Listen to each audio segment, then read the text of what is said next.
este espacio con el que finalizamos este congreso, primer Congreso de Integridad Pública, sea de especial significado, sobre todo para la Universidad del Estado, que puede, a partir de este conversatorio, tener mucha mayor claridad sobre las líneas, sobre el futuro en cuanto a integridad pública en el Estado y en el país.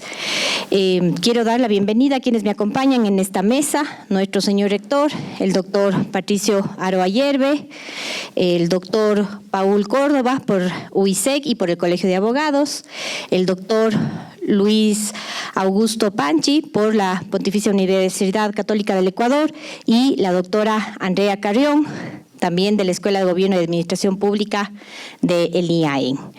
Este es un espacio, como su nombre lo dice, de conversatorio. Queremos que las ideas fluyan, queremos que las exposiciones desde la academia, cuál ha sido la ruta que ha tomado para la integridad pública, nos ayude justamente a que surjan sus reflexiones y sobre todo aprovechando la venida de tan notables expertos internacionales, pues podamos tener una retroalimentación que nos ayude justamente a ver si estamos en el camino correcto y qué sugerencias nos dan frente a esta temática. Con estas cortas palabras doy inicio presentando a nuestro señor rector, el doctor Patricio Aro Ayerbe. El doctor tiene 20 minutos para su exposición y espero que a partir de ella pues surjan sus inquietudes. Gracias. Muchas gracias. Buenas tardes con todas y todos, estimadas y estimados colegas. Siempre es un privilegio poder hablar con esta pléyade de académicos de la Universidad de Posgrado del Estado. La Universidad de Posgrado del Estado tiene su correlación directa con los asuntos relacionados al Estado. Dicta lineamientos generales para definir políticas públicas que beneficien a los elementos constitutivos y que beneficien por consiguiente a todas y todos los ecuatorianos. El momento que está viviendo el Ecuador el día de hoy es un momento constitucional y democrático, sin embargo no es sino una consecuencia de la historia que ha vivido el país. En 1831, cuando Bolívar se enteró la separación del Ecuador o del Departamento del Sur de la Gran Colombia con una carta de su primer presidente, Juan José Flores, él decía que los ecuatorianos, Bolívar le contestaba y decía, son ingobernables, no sé qué nos espera. Desde allí podría decirse que es una consecuencia de la falta de integridad que hoy hemos tratado en un congreso sumamente importante. El primer congreso de integridad pública, el primer congreso internacional de integridad pública, que gracias al soporte de la GIZ y la cooperación alemana se llevó a cabo en 2 días en jornadas sumamente interesantes, contando con las ponencias y la experiencia de destacadísimos expertos internacionales. Allí se trataron temas realmente que ponen en la reflexión de todas y todos los que asistimos, porque simplemente nos ilusionan o ilusionaron al auditorio pensando que eso podría ser una realidad. Y esa realidad, no sé si es que nosotros podemos alcanzarla en un momento determinado. El problema de la falta de integridad decanta en la corrupción, decanta en la falta de transparencia, decanta en las relaciones delincuenciales que hoy están viviendo todos los países de la región y me atrevo a decir casi todos los países del mundo. Esa falta de integridad es la causa y la consecuencia de los males que hoy vive la República. Esa falta de integridad es precisamente lo que se analizó ayer y hoy en este importante congreso. Sin embargo, deja todavía un serio escepticismo, por decirlo menos, no quisiera decir un pesimismo, en quienes vemos que esa falta de integridad, repito, nos ha llevado a momentos tan especiales como el que está viviendo el Ecuador el día de hoy. es una consecuencia de eso que se arrastra de mucho tiempo, posiblemente desde la misma historia republicana. Pero esa consecuencia puede tener, sin lugar a dudas, soluciones. Y la academia es una de las alternativas de solución que se pueden presentar.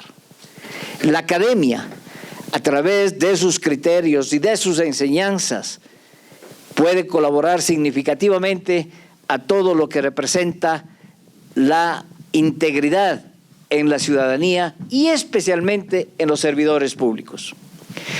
El día de ayer, en mis palabras de presentación del evento, decía que esa falta de transparencia nos ha llevado en una evolución progresiva.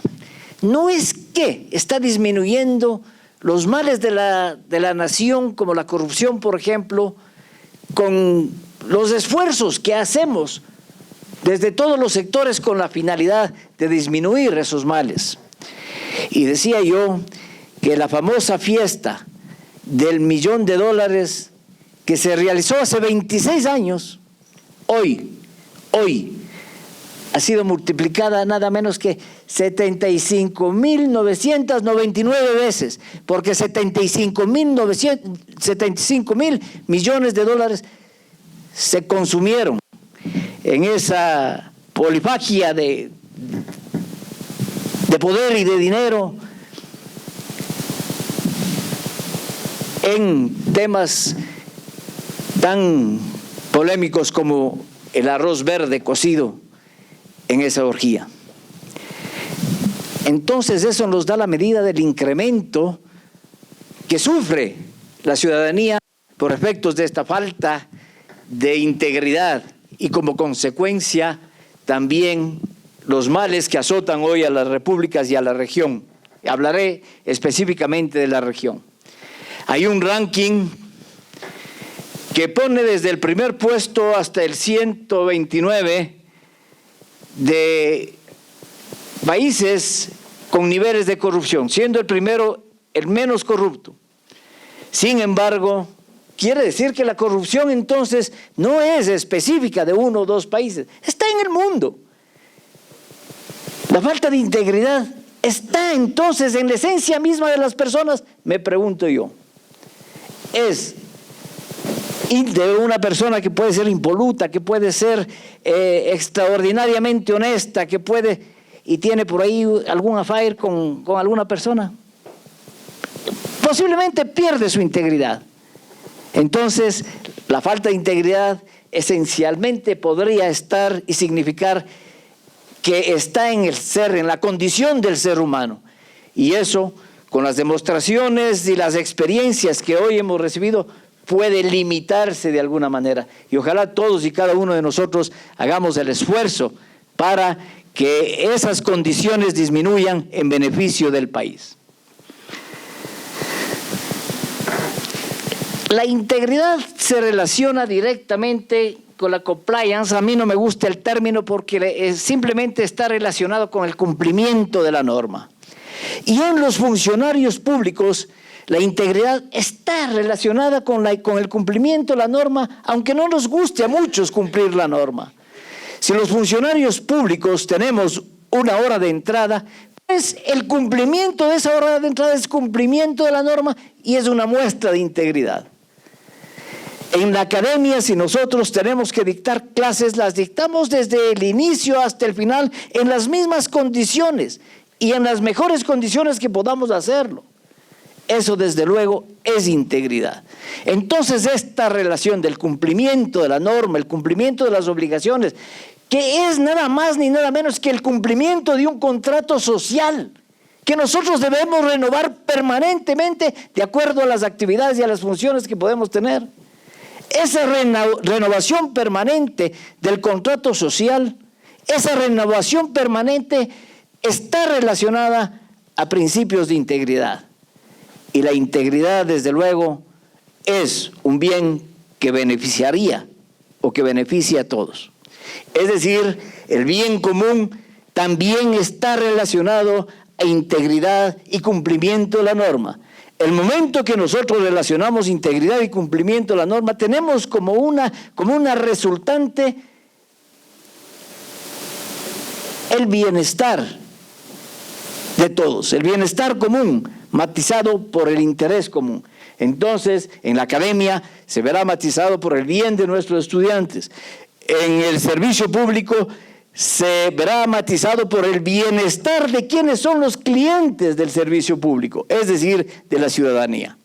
Pero el momento que crece de ese concepto de integridad y de ese cumplimiento de la norma, simplemente ¿a quién se perjudica? Se perjudica a los clientes, se perjudica al interés general.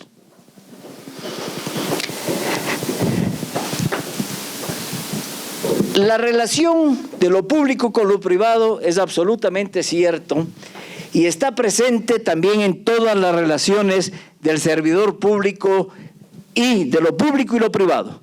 Si nosotros vemos, la anterior por favor, si nosotros vemos claramente que los más grandes casos de corrupción o el más grande caso de corrupción que se ha dado en Sudamérica y en América Latina con la presencia de una empresa privada, Odebrecht. Entonces es la presencia de instituciones, de organizaciones, de personas no íntegras que afectan a lo público, pero entonces hay corruptores y gente que es corrompida. En estas circunstancias tenemos que hacer los esfuerzos necesarios y desde la academia y el Instituto de Altos Estudios Nacionales está haciendo esos esfuerzos.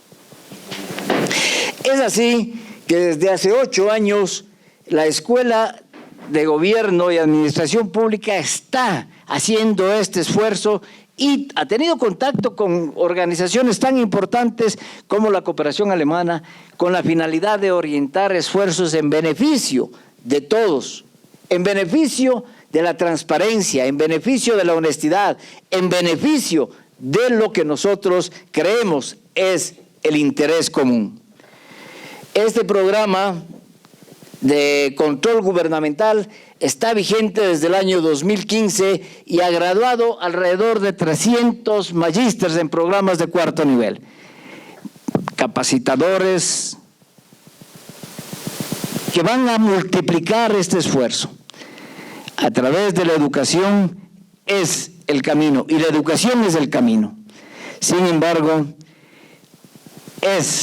son los más altos niveles de educación los que darán resultados o es el inicio de la formación básica con los niños los que nosotros debemos poner la atención y el esfuerzo para recuperar valores y principios, para recuperar integridad en niñas y niños. Es decir, en el despertar de su conciencia, los niños y las niñas deben ir adquiriendo valores bajo la orientación de primero su hogar como base sustancial de la sociedad y segundo y primera escuela y segundo desde la escuela y de la educación. Entonces esto es fundamental dentro de lo que nosotros sabemos. Tenemos la presencia y ha sido extraordinaria la participación del profesor Oscar de la República Argentina, quien diseñó las estrategias del gobierno abierto inicialmente y esas estrategias pasan o transmiten a la conformación y al diseño del Estado abierto. Simplemente modelos de transparencia que son fundamentales para la lucha en contra de la corrupción y para el fomento sustancial de la integridad. Esa integridad, insisto, que es tan necesaria en el desarrollo de los pueblos. No quiero solamente referirme a los servidores públicos, es decir, es al elemento fundamental de un Estado, que es la población, que es la ciudadanía, es allí donde nosotros debemos trabajar. Y el Instituto de Altos Estudios Nacionales, a través de nuestra Escuela de Gobierno, está poniendo en ejecución los planes de acción de Gobierno Abierto 1 y 2. Hemos conversado con varios profesores, hemos desarrollado la idea de la necesidad de que el Instituto de Altos Estudios Nacionales como universidad de posgrado del Estado tenga necesariamente un aporte significativo a todo lo que estamos haciendo. Y vimos la necesidad de establecer un tronco común. Primero, si somos universidad de posgrado del Estado, debemos conocer en todos nuestros programas lo que es el Estado. Entonces estamos analizando que el conocimiento del Estado, la teoría del Estado debe estar presente en todos los programas académicos. Luego, nosotros vemos que debemos enfrentar y aportar significativamente a dos temas que están flagelando, insisto yo, el cuerpo social de los ecuatorianos. El uno, la falta de integridad y la corrupción fundamentalmente, y el otro, la seguridad. La inseguridad. Entonces, es necesario establecer estos troncos comunes de Estado, de integridad y de seguridad a todos los programas académicos. Esperamos poder hacerlo y ya la GIZ tiene proyectado a través del programa Ecuador Sincero cursos virtuales sobre integridad esencialmente. Esperamos que en los próximos programas tengamos ya estos en vigencia.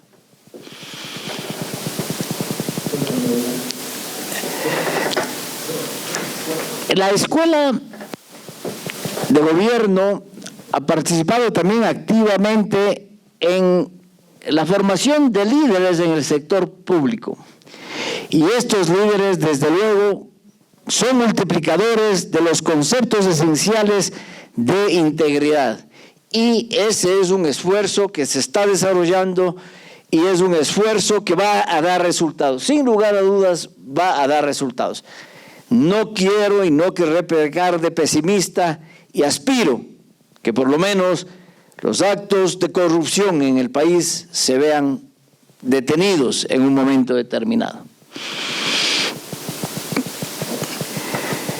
Estamos manejando los programas académicos en integridad pública y también van a transversalizarse ellos a todas las escuelas y a todos los programas. Y desde luego la especialización va a ir hacia la norma vigente, al cumplimiento de la norma vigente, porque es sumamente necesario. El día de hoy asistimos a las conferencias de nuestros expertos y ahí se habla y se considera el gobierno y el Estado abierto, pero también es fundamental la ciencia abierta, el conocimiento abierto a todos los niveles.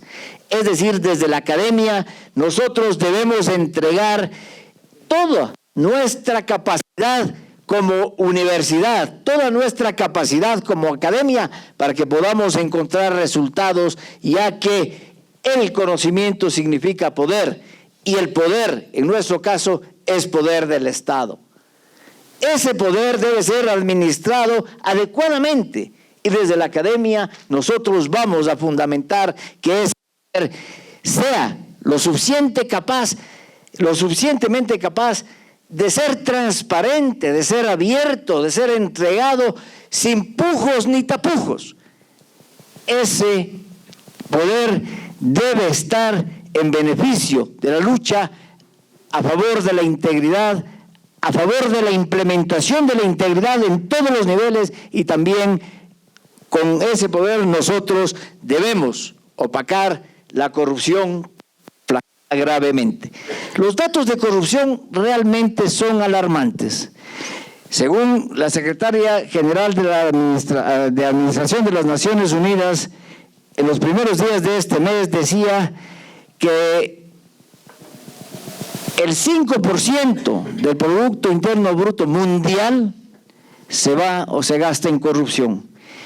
Y de 13 billones de dólares, es decir, 13.000 millones de dólares se gasta en corrupción. Son cifras que no nos imaginamos siquiera. Una cantidad de billetes que posiblemente no entra en este espacio.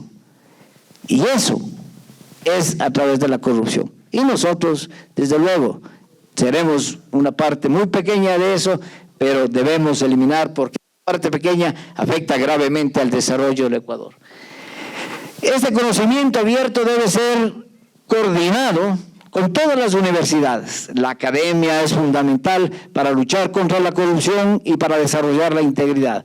Entonces, bajo estas circunstancias, hemos invitado a la participación de diferentes universidades y del Colegio de Abogados para que también tengamos experiencias desde esa óptica con la finalidad de establecer una dinámica conjunta en beneficio de los intereses de la nación, de los intereses del Estado y de los intereses de nuestro pueblo. Con esto, yo espero haber compartido con ustedes angustias propias de quienes vemos día a día falta de integridad, quienes no cumplen sus tareas, sus obligaciones, sus horarios. El doctor Córdoba decía, estoy yo aquí 2 minutos antes de las 3, porque si vamos a hablar de integridad, debemos empezar con el tiempo. Estuvo así, y cuando yo llegué atrasado 2 minutos, estaba esperándonos.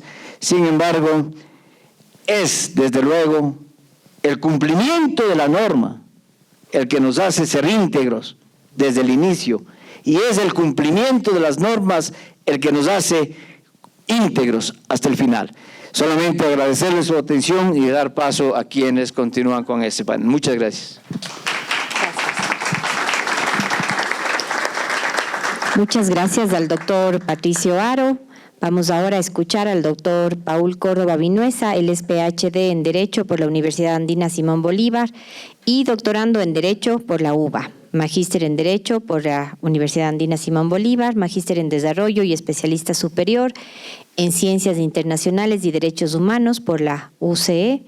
Ha participado en actividades de docencia y de investigación científica en instituciones de educación superior de Ecuador, Bolivia y Colombia, como la Universidad Mayor, Real y Pontificia de San Francisco Javier de Chuquisaca y Universidad Autónoma Gabriel René Moreno, Universidad Gran Colombia, Universidad Andina Simón Bolívar, sede Ecuador, Instituto de Altos Estudios Nacionales, Universidad de Guayaquil, Universidad Nacional de Loja, Pontificia Universidad Católica del Ecuador, Universidad Iberoamericana, Universidad Central del Ecuador, Universidad Técnica del Norte y en la Universidad San Francisco de Quito.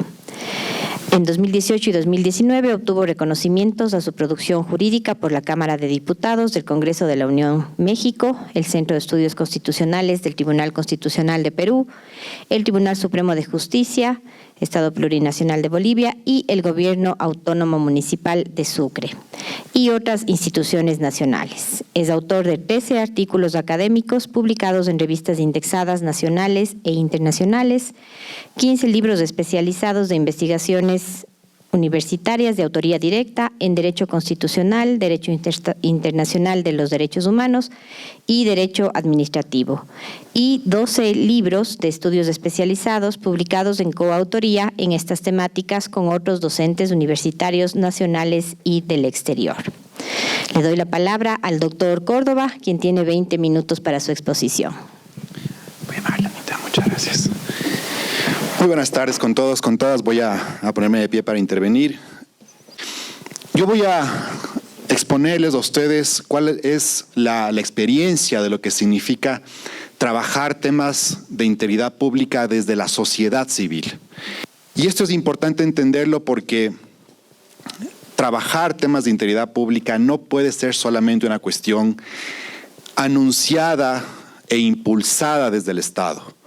La integridad pública no puede depender de los procesos que exclusivamente hagan las instituciones del Estado.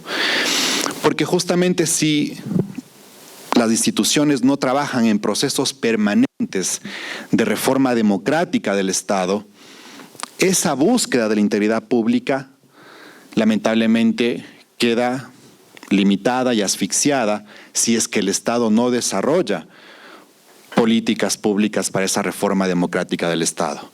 Aquí nos acompaña el profesor Óscar Oslak, que ha trabajado conjuntamente con Germán Guerra en lo que significó la reforma democrática del Estado, con políticas justamente destinadas a afianzar el proceso de integridad pública. Pero ¿qué pasa cuando el Estado deja de impulsar este tipo de proyectos y de políticas públicas?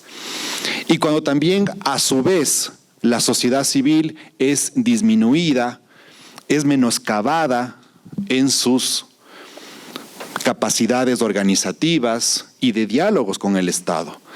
La integridad pública prácticamente queda dependiendo solamente de la cultura de ética o de la cultura de integridad que cada ciudadano pueda hacer en su actividad.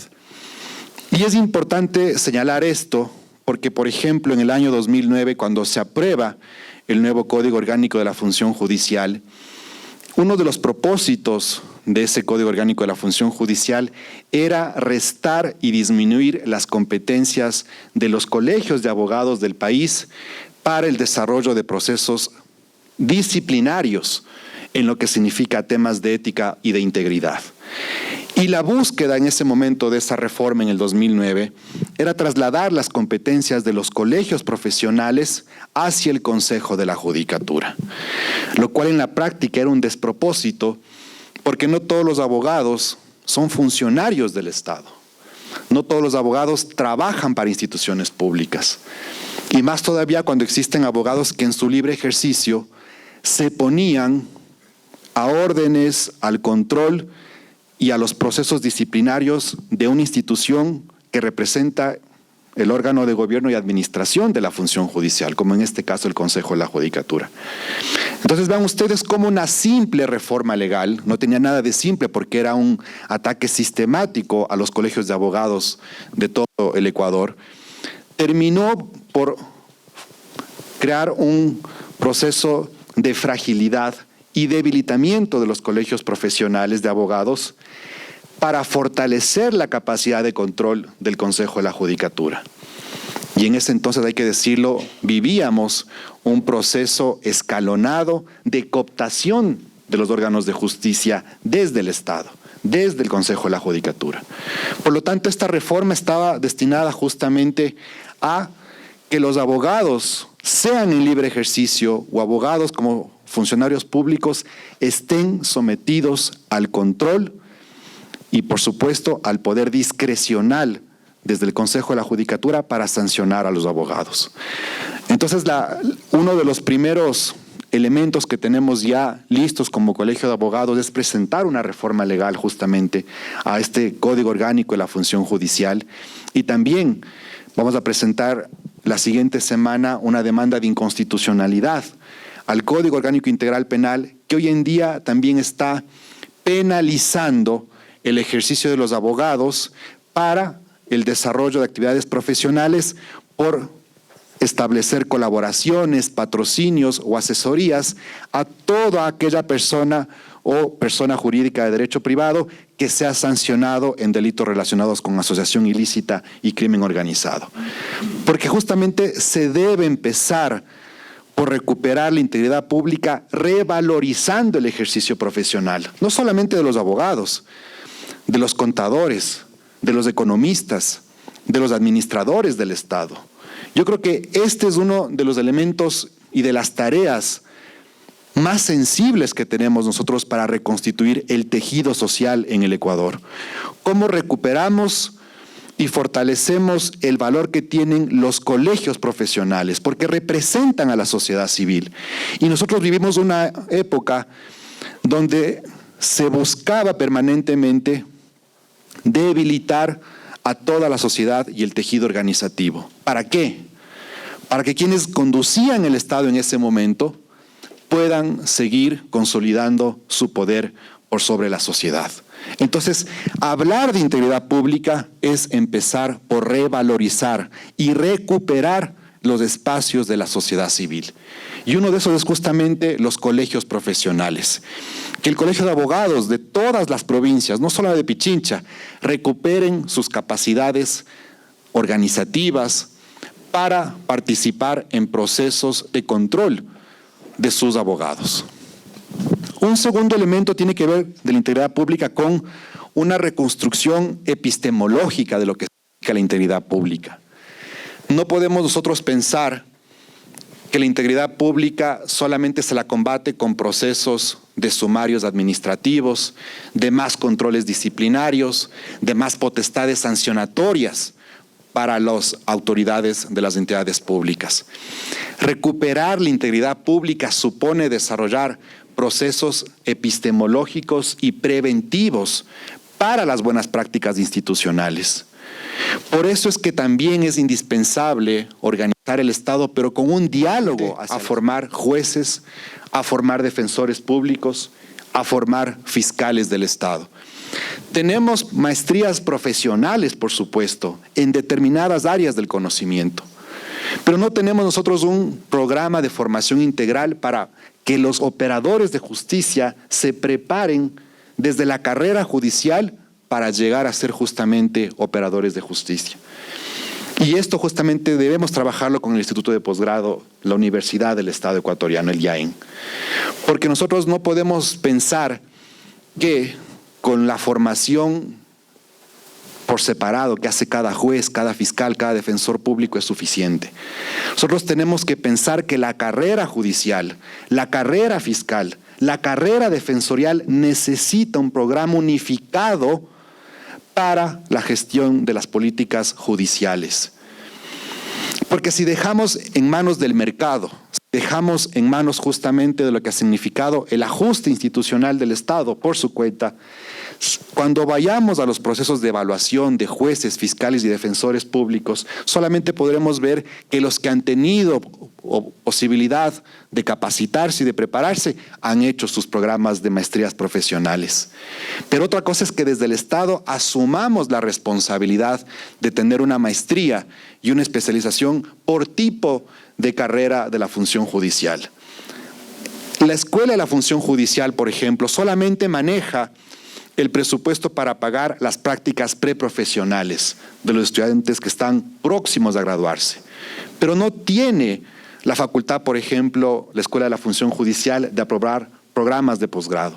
No tiene la infraestructura, no tiene el personal docente ni académico para hacer programas de posgrado a los operadores de justicia.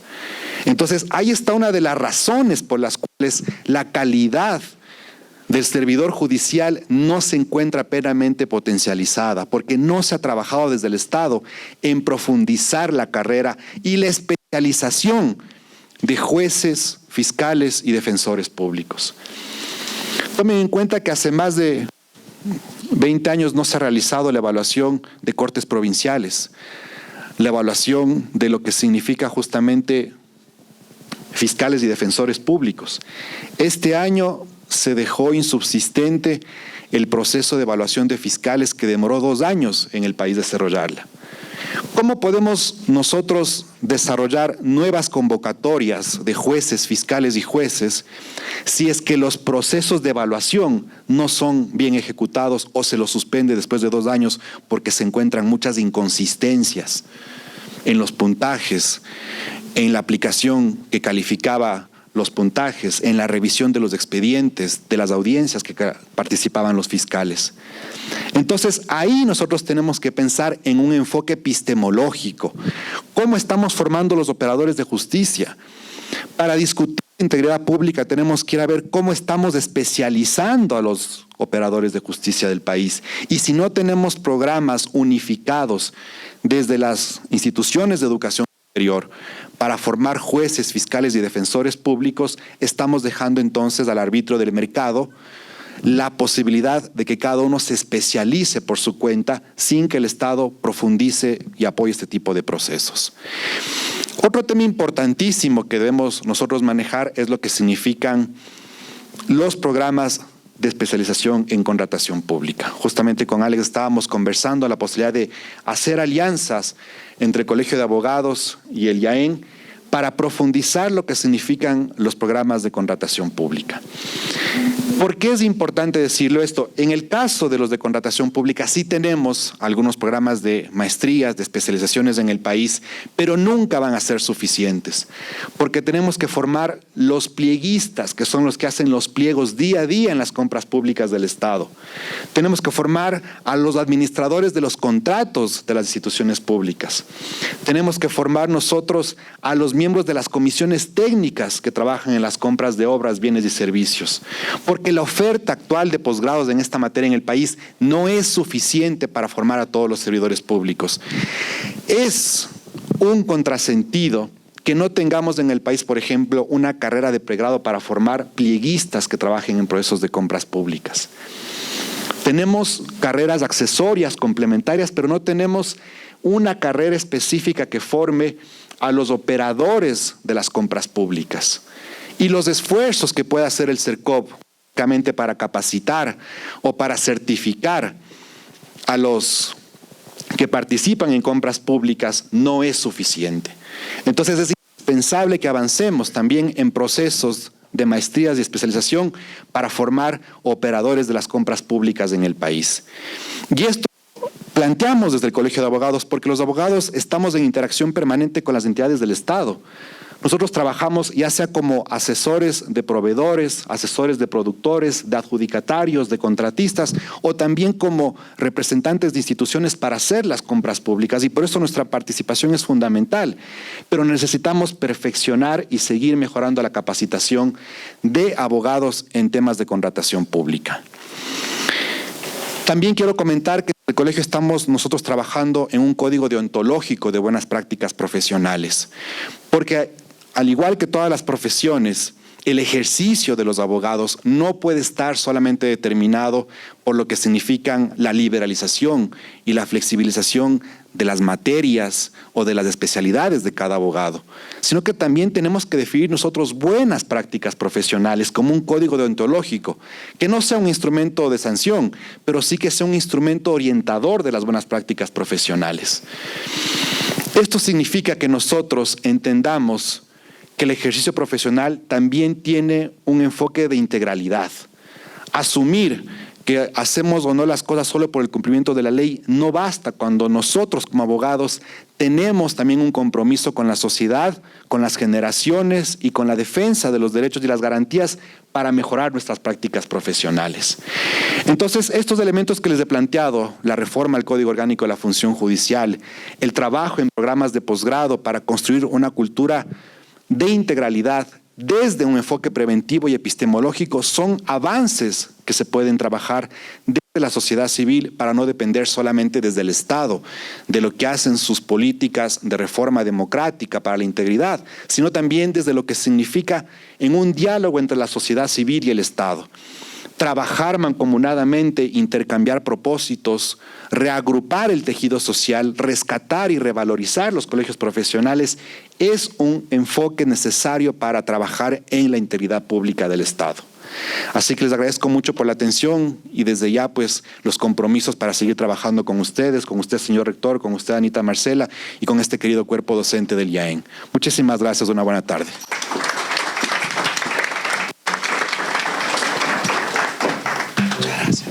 Gracias a Paul también por regirse al tiempo destinado.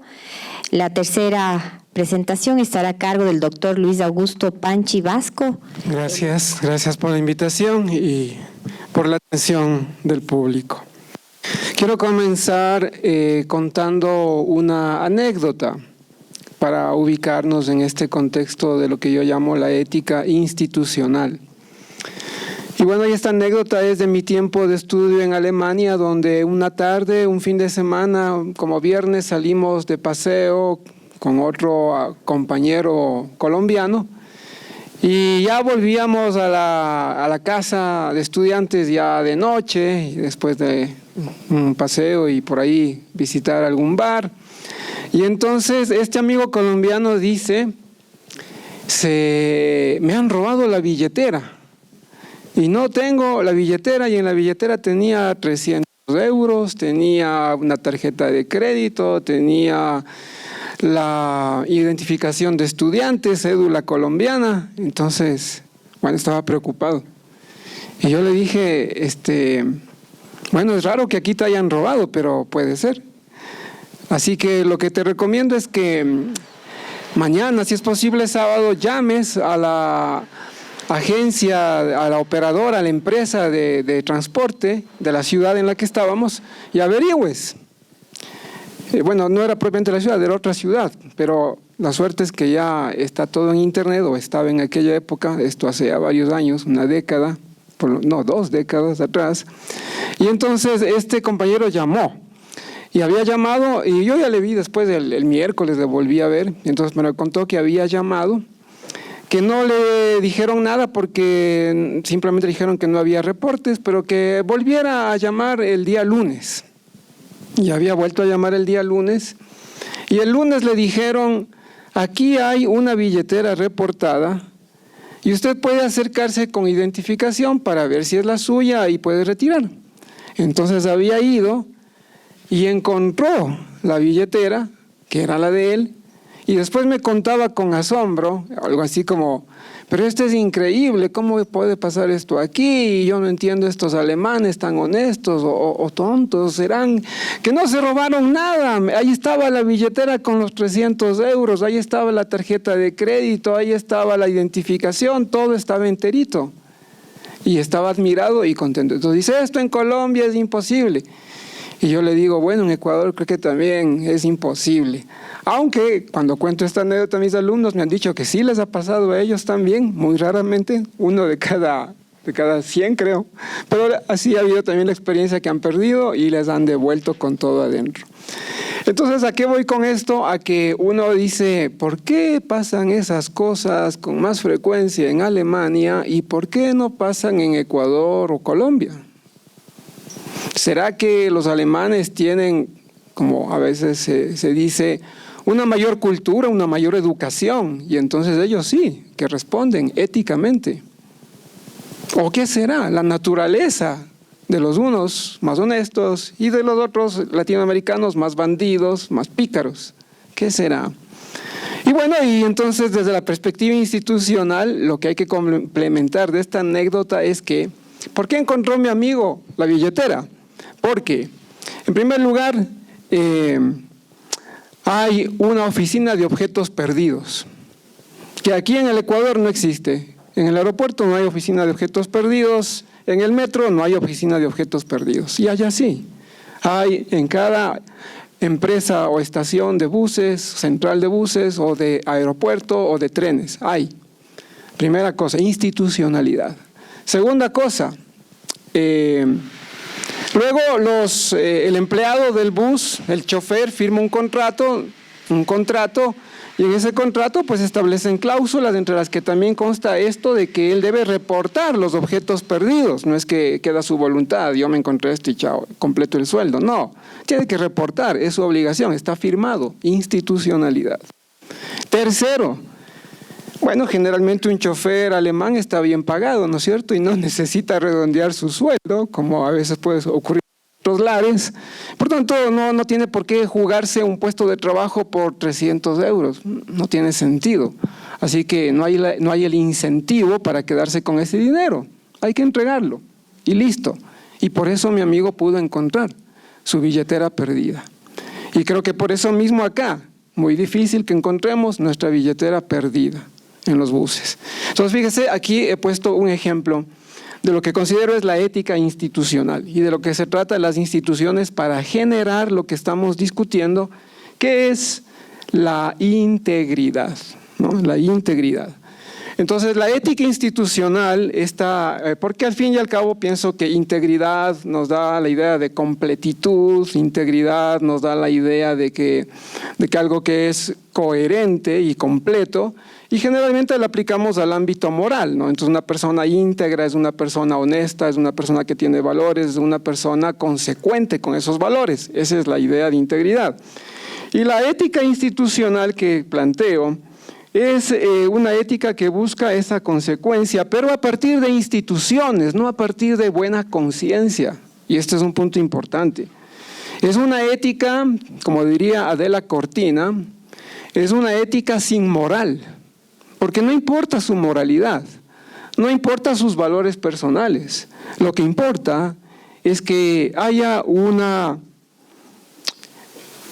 institucionalidad, un diseño institucional para que simplemente cumplamos la norma, independientemente de mis convicciones personales, independientemente de mis valores. Y cumpliendo la norma, alcancemos algo que también ya ha salido aquí, que es el beneficio social o bien común.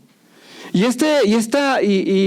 diseño de la norma, el diseño de la institución, relativiza el beneficio particular, el beneficio propio a favor del bien social. Una norma es mejor en cuanto, sin negar el bien propio, nos conduzca a alcanzar el bien social. Y esto es lo que debería, dentro de la integridad pública, hacerse a nivel del gobierno, que busquemos el bien común relativizando el bien propio. Otro aspecto que quiero subrayar es que de este modo, pues, las instituciones logran, se dice, inintencionalmente, por parte de los ciudadanos, el bien común. No hace falta que yo piense en el bien común. No hace falta que yo me devane los sesos pensando cómo yo, individual y solito, voy a poder lograr el bien común para todos. No, porque quienes tienen que devanarse los sesos pensando cómo alcanzamos el bien común desde la acción individual son los legisladores. Es el aspecto legislativo.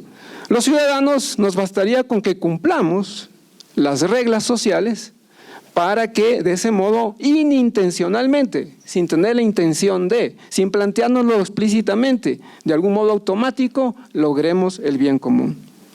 Es como, alguna vez escuché el ejemplo de alguien que decía que para evitar la corrupción y que si yo tengo una carpeta en un juicio, una carpeta de juicios y entonces busco el billetito dentro de la carpeta y le agilito el juicio, para evitar eso debería haber un programa, un simple programa de computación donde aparezca en la pantalla el juicio según la fecha que estamos y que ya cumplió el plazo.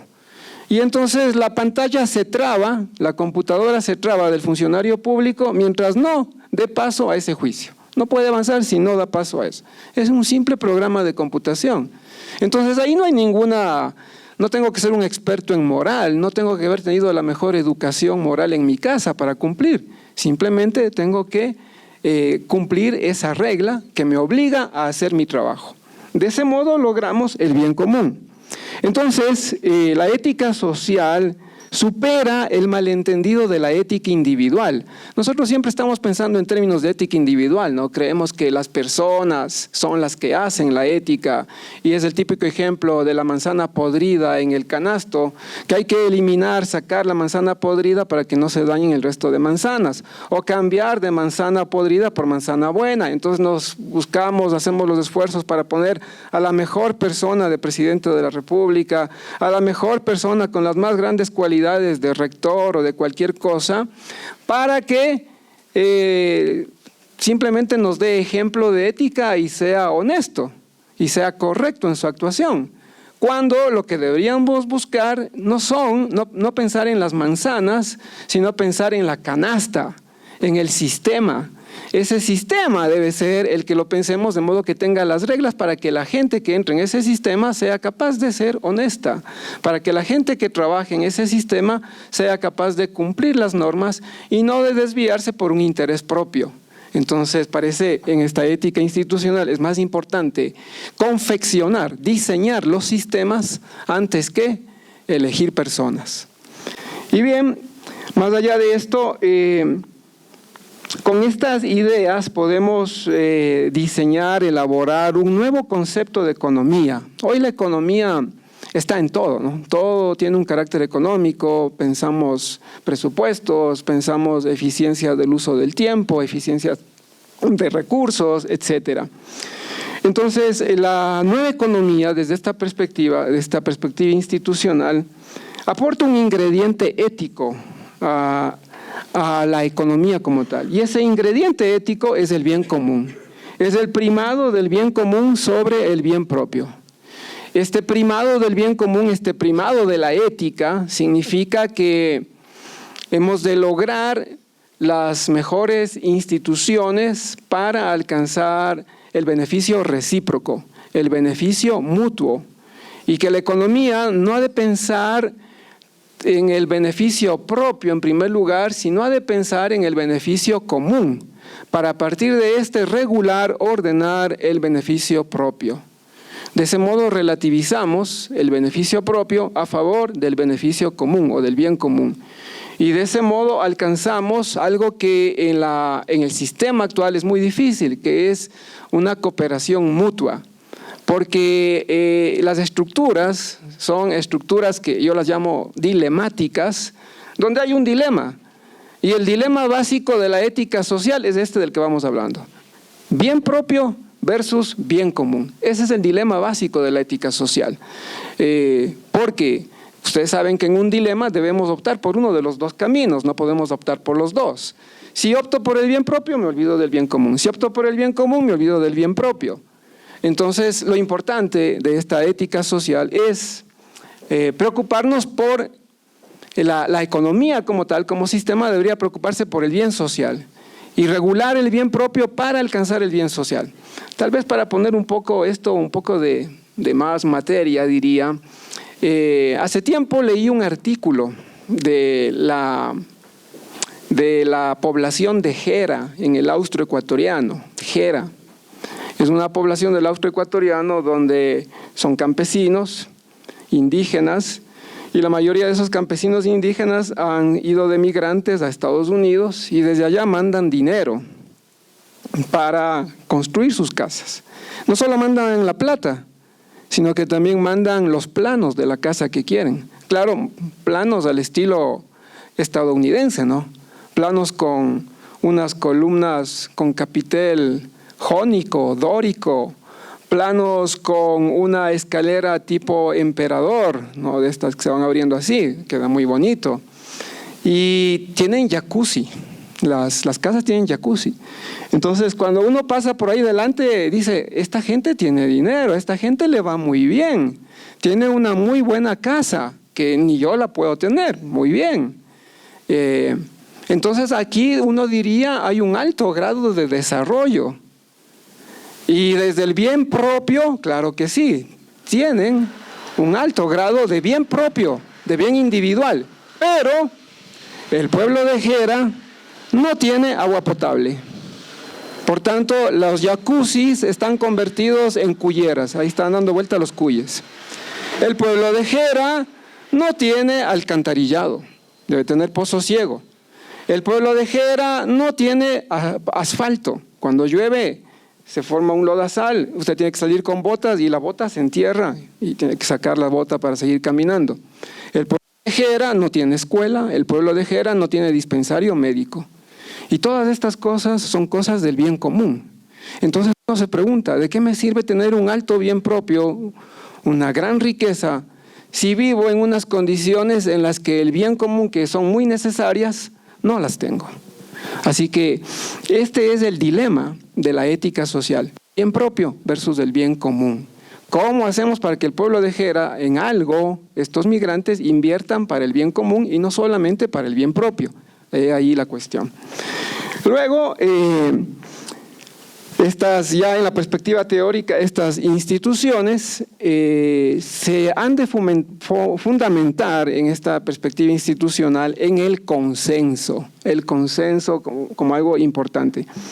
Y este consenso, por lo menos como principio teórico y como idea regulativa, o sea, la idea de que seamos capaces los políticos y los legisladores, cuando legislan, sean capaces de pensar en que si sus normas, en que si estas propuestas que van a hacer serán aceptadas por todos los ciudadanos. Ese es el consenso como idea regulativa. No sé cuánto hacen ese ejercicio, pero lo cierto es que la democracia, como nosotros la vivimos, no es más que una simulación del consenso en perspectiva ética. Una simulación del consenso. No es la democracia por sí misma, sino es la democracia en cuanto logra una mayor proximidad al consenso, en cuanto logra mayor participación, mayor representatividad. Entonces está más cerca del consenso y la democracia se convierte en una simulación del consenso. Y esta idea es interesante porque entonces la democracia no es solamente el triunfo de las mayorías. Peor todavía, la democracia no es solamente el triunfo del que tiene el mayor número de votos, porque entonces tergiversamos la democracia y nos olvidamos de este fundamento ético que es el consenso.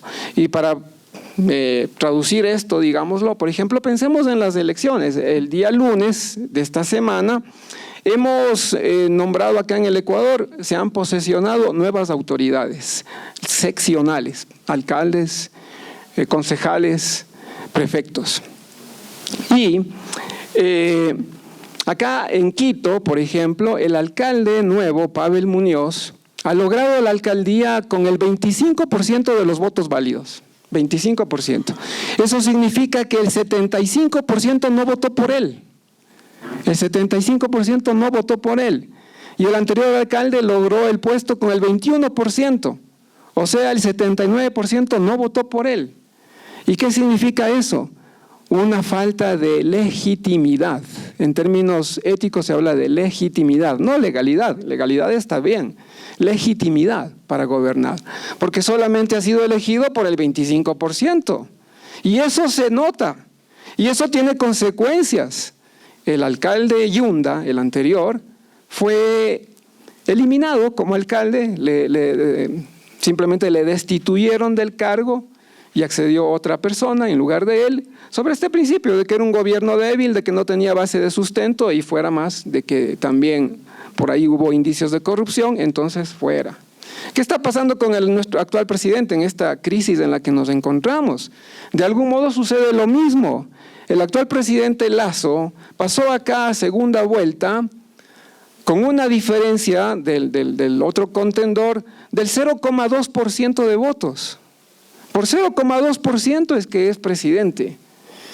Y claro, eso se está notando ahora. No hay la suficiente legitimidad, no encuentra el suficiente apoyo. Para los enemigos políticos lo más fácil es decir, es un presidente que no tiene representatividad porque solamente pasó con el 0,2% de votos. Entonces falta legitimidad. Y a mi parecer este es el problema de la democracia como ganancia del mayor número de votos. Y deberíamos, al fin y al cabo la ética es un deber ser, no es lo que es, sino un deber ser, y deberíamos pensar que la democracia debe ser legítima en la medida que se asienta o busca o pretende el consenso. Y en el consenso no son mayorías, en el consenso somos todos. Todos. Muchas gracias. Muchísimas gracias al doctor Panchi por su brillante exposición y vamos a cerrar este panel con la intervención de la doctora Andrea Carrión. Y en esta ocasión voy a hablar más bien desde una experiencia netamente personal en los ámbitos como funcionaria pública, desde la docencia, la investigación y sobre todo desde la gestión académica. Y quiero iniciar esta locución refiriendo a que yo me incorporo al IAEN en el año 2014 con un mandato, con una tarea que es la formulación de los programas de posgrado y el acompañamiento en la aprobación frente a lo que es el Consejo de Educación Superior. En ese momento, en 2014-2015, elaboramos 16 programas de posgrados, de los cuales 12 se encuentran vigentes todavía. Y en ese momento discutíamos en qué medida los programas de relaciones internacionales, de economía pública, derecho administrativo, seguridad y defensa o gestión pública, que representan a las diferentes áreas temáticas, a los departamentos en los cuales trabaja el IAEN, tienen en común y ciertamente es el trabajo con los funcionarios públicos.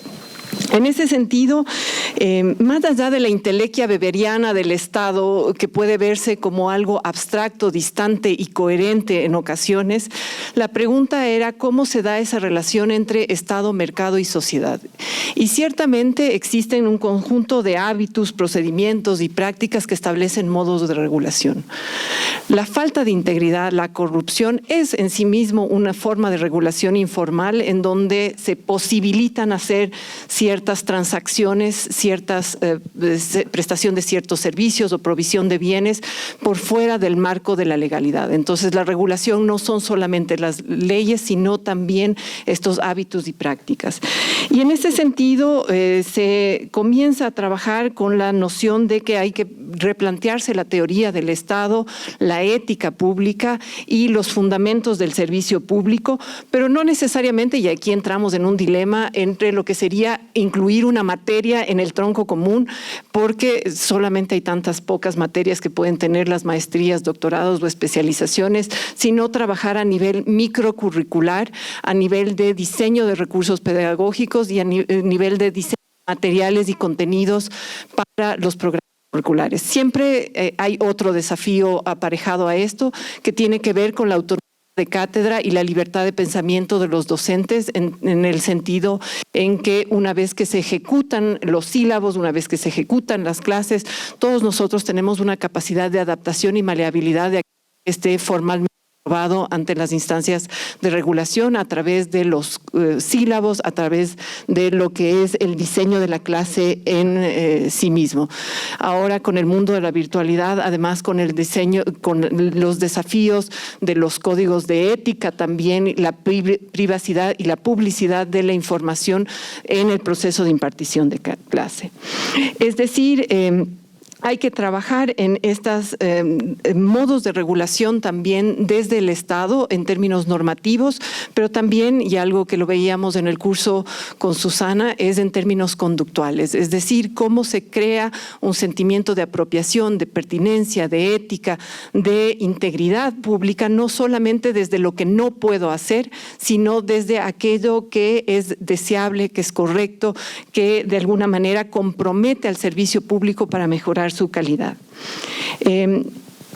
Entonces, ese es un ámbito que todavía es un desafío, la construcción de mallas curriculares, cursos de capacitación, programas de formación continua en diferentes escalas y niveles, porque no podemos aspirar a que ojalá tengamos una maestría en contratación pública, pero no necesitamos 10,000 magísters en contratación pública o en gerencia pública o en gestión pública. Necesitamos que los 400,000 funcionarios públicos que están en el país tengan un sentido de apropiación y pertenencia y con el servicio público, y eso significa trabajar en niveles distintos con alcances diferenciados. El segundo tema en el cual me he involucrado de manera más directa en los últimos tiempos tiene que ver con el plan de acción de gobierno abierto, con cierto escepticismo, lo conversábamos ayer con Álvaro, ¿qué es esto del gobierno abierto? No vaya a ser otra palabra más dentro de las modas recurrentes como la buena gobernanza, que también terminó siendo de alguna manera deslegitimada. Pero ciertamente una vez que se instaura el plan de acción de gobierno abierto y el IAEN participa de manera directa en 2 de los compromisos a través del Laboratorio de Innovación Ciudadana y el Observatorio de la Función Pública, apoyar la conformación de estos grupos multiactor entre Estado, academia, sociedad civil, sector privado, para desarrollar iniciativas concretas. Y aquí me quiero detener en algunas de las iniciativas que se desarrollaron durante el plan de acción en estos 2 compromisos. En primera instancia, el Observatorio de la Función Pública, en un proceso de co-creación también con otras universidades, apoyados por la Red Ecuatoriana de Gobierno y Administración Pública, en un esfuerzo de consolidación del sistema universitario que reflexiona, que piensa, que desarrolla investigaciones sobre estos contenidos. Y después, en 2 investigaciones particulares, la una realizada con el profesor Oscar Oslak para determinar una metodología de caracterización del empleo público. Cuán importante es conocer al sector público, su composición, su estructura, la distribución entre rangos, entre sectores, entre distribución territorial y finalmente orientar la toma de decisiones, como en algún momento decíamos, tan básicas como decisiones de jubilación, decisiones de remoción de cargos o de reestructuración institucional, pero sobre la base de información clara, concreta, debidamente informada. Estos ejemplos de remoción de cargos o reestructuración institucional, por ejemplo, que se llevaron adelante en el Ministerio de Educación sin la debida información, generan presión al sector fiscal y a su vez desabastecimiento de servicios o precarización de los servicios públicos si no se toman las debidas medidas correctivas para garantizar la meritocracia y la posibilidad de dar también un curso de capacitación, en realidad más que de formación, de sensibilización, de pensar qué es la innovación pública, qué es la innovación en la gestión pública y cuál puede ser los espacios de co-creación, pero no solamente desde un ámbito más teórico, nuevamente, sino aprender haciendo. Y eso ha significado la realización de hackatones, ha significado la realización también de una intervención piloto con el Patronato San José en el municipio de Quito para hacer diseño de política pública de manera colaborativa en un ensayo y error que pueda dar paso a nuevas formas de plantear la política pública. Para terminar, y en honor al tiempo, yo quiero señalar cuáles son desde mi perspectiva y desde lo que mi gestión más bien académica de investigación, las prioridades o los temas que me interesan. Por un lado, creo que la pandemia nos demuestra la importancia de los servicios públicos en la cercanía al ciudadano y esa capacidad de transformación, de resiliencia, de adaptación para dar continuidad a los servicios públicos en condiciones de crisis y caos. Y eso significa que hay que desarrollar, por un lado, procedimientos de innovación en la gestión. Y acá yo, si ustedes me escuchan, no hablo tanto de integridad o de gobierno abierto, y no importa, ese sería mi mensaje. No es que tenemos que adoptar el concepto de moda o la palabra que nos dice el seminario, sino de alguna manera comprometer los valores que están por detrás. Así que voy a dar el micrófono para ustedes, expositores internacionales, para tener sus primeras reacciones respecto a estas presentaciones. La hemos incorporado, ¿no?, al idioma español, pero no totalmente en el sentido, generalmente hablamos de empowerment cuando se trata de empoderar poblaciones, sectores marginales, etcétera, ¿no? Creo que tiene un sentido mucho más amplio, empowerment. Me acordé de la palabra ownership, ¿no? Ownership es propiedad, pero también quiere decir apropiación, es decir, apropiarse de ciertos valores, apropiarse de ciertas tecnologías. Por ejemplo, acudo a un curso gratuito o soy funcionario público, viene una consultora y me entrega, digamos, un software nuevo, me lo explica, lo pone en marcha y después yo no lo uso, ¿no? No me apropié de ese software. Y hoy escuché de parte del rector, y no lo había pensado en aquel entonces, no está en el trabajo, compliance, ¿no? Compliance, qué sé yo, el Internal Revenue Service de los Estados Unidos habla de compliance en el sentido de cumplimiento voluntario, ¿no? Cuando los contribuyentes contribuyen voluntariamente con sus impuestos, ¿no? Y reflexionaba, ¿y por qué no tenemos una palabra o palabras en español que designen estas distintas conductas, ¿no? Y creo que hay una explicación, ¿no? Porque los idiomas generalmente crean términos nuevos para designar valores, procesos, actitudes o lo que fuera que están presentes en la cultura, ¿no? Cuando una sociedad no utiliza un solo término, una sola palabra para designar todas estas distintas acepciones de lo que yo podría llamar responsabilidad en general. La idea de responsabilidad creo que recorre todos estos términos, es que no existe en la cultura. Y no existe en español, y no existe en francés, y no existe ni en portugués, y no existe en italiano, pero sí en alemán y en inglés, ¿no? Entonces ahí hay que empezar a pensar, ¿no? Es una preocupación mía, la expresé también en otras presentaciones, pero que tiene que ver con la cultura y cómo se genera una cultura nueva, ¿no? Eso es simplemente una, digamos, respuesta a algunas de las cosas que vengo escuchando sobre integridad. Pero ahora quisiera hacer alguna reflexión, si tengo tiempo, ¿no? Creo que todos hablaron más o menos 10 minutos por lo menos. Yo voy a hablar 5 más. Que tiene que ver con a lo que se refirió en principio el rector sobre la universidad y la ciencia abierta, ¿no? Hay una corriente muy fuerte en América Latina hoy en día. Por ejemplo, en la Argentina se inició con la Universidad Nacional de Cuyo hace ya 6, 7 años atrás. Empezamos a hablar de universidad abierta. Y en mi definición de Estado abierto, yo incluyo a las universidades, incluyo a los partidos políticos, incluyo a todas aquellas entidades públicas o privadas que reciben algún tipo de financiamiento de parte del Estado. Hay una tendencia muy clara hacia una universidad abierta que yo diría que, para utilizar una metáfora, sería el pasaje de la torre de cristal en la que ha estado durante mucho tiempo la universidad, a una suerte de torre de vigilancia, ¿no? Una torre de vigilancia desde la cual se esté atenta a los cambios profundos que se están produciendo en la sociedad. Hace 40 años no existían maestrías prácticamente en América Latina, muy pocas, ¿no? Hoy en día tenemos maestrías, diplomados, doctorados, postdoctorados, etcétera, etcétera. Si tomamos el trípode investigación, docencia y extensión o asistencia técnica, esto ha tenido transformaciones extraordinarias en los últimos 20, 30 años y van a tener que seguir teniendo cambios fundamentales, sobre todo porque estamos viviendo la era exponencial, la era de la cuarta revolución industrial.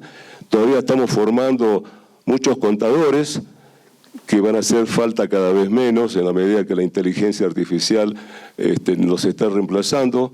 Estamos formando muchos abogados todavía, cuando un dictamen jurídico hecho por inteligencia artificial es mucho más exacto que el hecho por un abogado de carne y hueso. Y están apareciendo nuevos problemas, nuevas cuestiones, ¿no? Las disciplinas se están transformando, ya no hay competencias disciplinarias, ¿no? Como a veces han pretendido algunas disciplinas, los sociólogos en la Argentina, incumbencias, hay una ley de incumbencias, no existe eso, ¿no? Creo que hoy en día tenemos que pensar en problemas que son transversales a la sociedad y que tienen que integrar diferentes tipos de disciplinas. Eso se está observando realmente con la internacionalización de la enseñanza, con la distinta confluencia e incluso los nombres de los programas que algunos de ustedes se han referido hoy, que son programas nuevos. Creo que hay que crear muchos más, por ejemplo, programas en ciberseguridad, que es una cuestión absolutamente vinculada con toda la problemática que estamos considerando, ¿no? Porque es uno de los delitos más graves.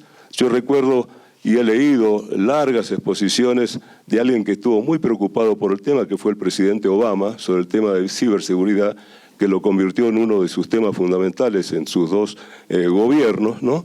Pero hay temas de criptomonedas que también son digamos, un pasaje. Hay posgrados en este momento en criptomonedas, pero no sabemos cuál es el futuro de las criptomonedas y tenemos que estar preparados para ver si un banco central tiene que adoptar como moneda, digamos, como reserva una criptomoneda, o tenemos temas como los nuevos marcos regulatorios.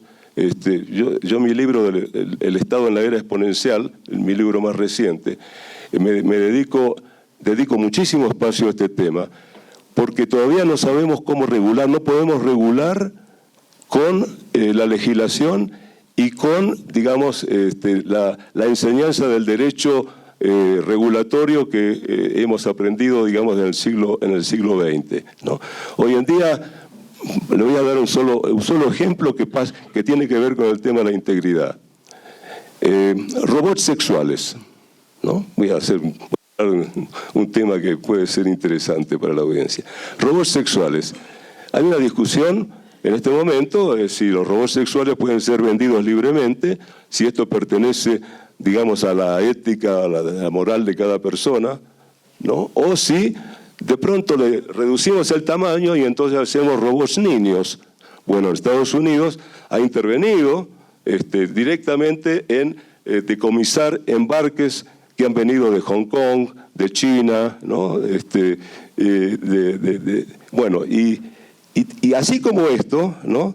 Tenemos todos los problemas vinculados con la inteligencia artificial que están dando lugar a tremendas preocupaciones hoy en día, sobre todo sobre cómo se están generando y digamos, entrenando los algoritmos, hasta qué punto hay que dar a conocer cuál es el programa que está detrás del algoritmo, qué tipo de problemas éticos genera esto. La ética, por ejemplo, el dilema, con esto termino, se conoce en ética el tema del dilema del tranvía, ¿no? El dilema del tranvía dice que en una vía hay 8 personas atadas sobre la vía y viene un tranvía desbocado que inevitablemente va a matarlos. Pero hay una posibilidad de desviar la vía. Y una persona tiene una palanca que puede desviar al tranvía hacia otra vía donde hay una persona atada, ¿no?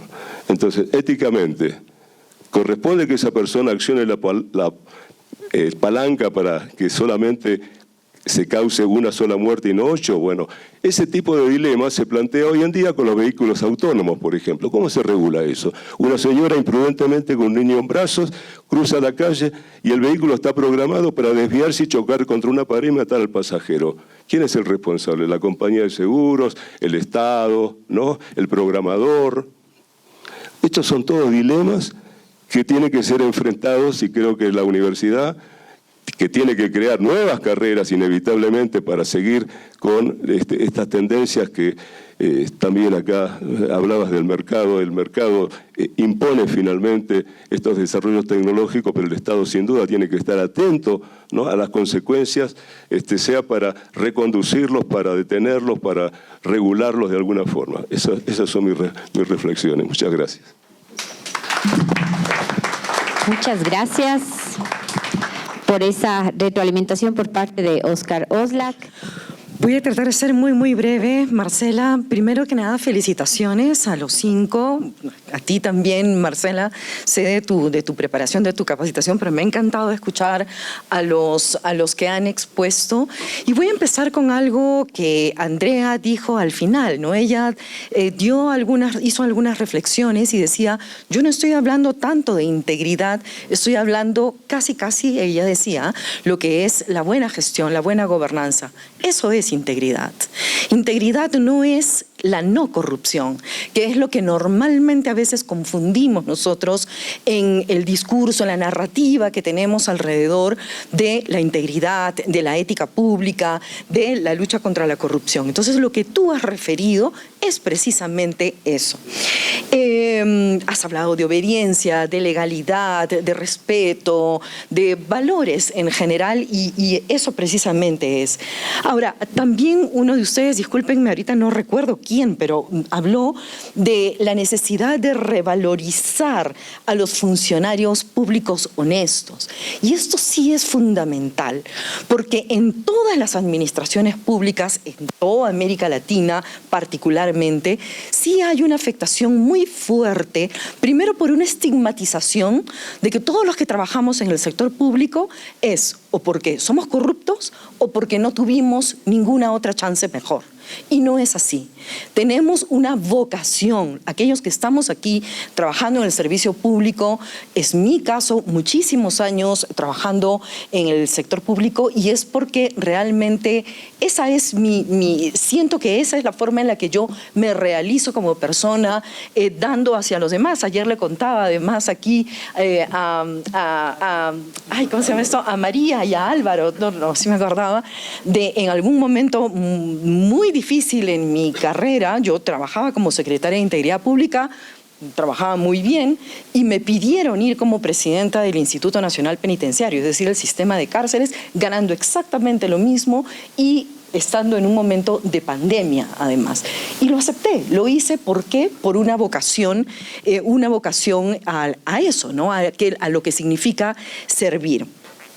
Y desde esa perspectiva, sí hay mecanismos muy útiles que ustedes inclusive podrían implementar. En Perú lo hace Ciudadanos al Día, que es una organización no gubernamental, en donde premia iniciativas que tienen tanto instituciones, oficinas dentro de instituciones, pero también personas, funcionarios dentro de las instituciones, en donde se les premia y esa premiación que es pública, se hace en un teatro enorme, genera un incentivo muy fuerte que año a año la gente va tratando de mejorar y de generar mejores prácticas, ¿no? Pero lo interesante también es que va generando segundo, replicabilidad. Y eso es algo que se tiene que impulsar. Y finalmente, ya lo último, retomando también algo de lo que decía Andrea, y es que, ojo, cuando a veces nosotros también hablamos de corrupción, vemos y pensamos inmediatamente en contrataciones. Yo les diría, y que eso es lo que mencionaron algunos de ustedes, de que son los cursos que abordan aquí, pero veamos los riesgos de corrupción más sensibles que existen. Contrataciones, inversión pública en lo que son las industrias extractivas, pero también en otro tipo de inversión pública. Y tercero, todo lo que tiene que ver con el financiamiento de los partidos políticos, que son los tres ámbitos en donde entra la mayor cantidad de dinero y es lo que finalmente está generando una situación muy, muy sensible en la administración pública. Nada, con eso, felicitaciones a los 5. Gracias. ¿Tú? Escuchamos a Álvaro. Yo solamente un punto así, digamos, como, si ustedes quieren, como complementario a lo que se ha dicho, que me parece muy interesante el debate, sobre todo desde el mundo universitario, ¿no? Que, ya lo decía Óscar, ¿no? Si hay un espacio donde lo cerrado ha sido digamos, la regla, ¿no? Y no es la excepción, justamente en la universidad. Y ahí, básicamente, más allá de los temas de integridad, el tema del camino a la apertura, ¿no? O sea, yo creo que el tema del acceso abierto, el tema de ciencia abierta, el tema de tener, a propósito acá, qué interesante ver distintas universidades conversando del mismo tema transversalmente, eso es algo bastante poco frecuente, ¿no? Entonces, cuando uno, y aquí lejos del tema de la competencia, sino que planteándome desde el foco de la colaboración, el generar currículum compartidos, ¿no? Focalizar la atención en que ya lo decías acá, Óscar, pero hay ciertas habilidades, destrezas, competencias en el siglo XXI que son fundamentales.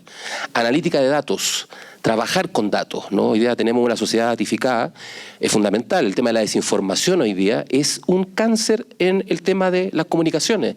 Y esto es transversal a cualquier oficio y profesión. O sea, esto de un abogado, un arquitecto, un ingeniero, tiene que manejarlo, alfabetizarse digitalmente. Los temas de cómo podemos trabajar no solamente con la tecnología, sino que también con cierto, y lo decía acá el colega, a propósito de los códigos deontológicos, ¿no? De este cambio epistemológico que supone la apertura y la integridad, es cómo logramos justamente hacer un esfuerzo en el tejido de las universidades que permita que, y aquí hay una cosa que yo creo que ha sido un esfuerzo, y con esto ya cierro mi comentario muy general, es que incorporar los valores o principios, ¿no? De la transparencia, el acceso a información pública, la reutilización de información, la participación y la colaboración en el mundo académico es una carrera de obstáculos tremenda, porque en general estamos acostumbrados a todo lo contrario. Yo me atrevería a decir que en esta institución probablemente hay investigadores que comparten habitáculos uno al lado del otro y que probablemente ni siquiera saben en lo que están, que no comparten datos. Y ojo, la ciencia es una espiral que se construye a partir de conocimiento. Entonces, esto es una tremenda oportunidad, digamos, el comprarse esta idea de la apertura y de la integridad que eso supone, es una tremenda oportunidad también para poder aportar y contribuir al desarrollo de nuestros pueblos.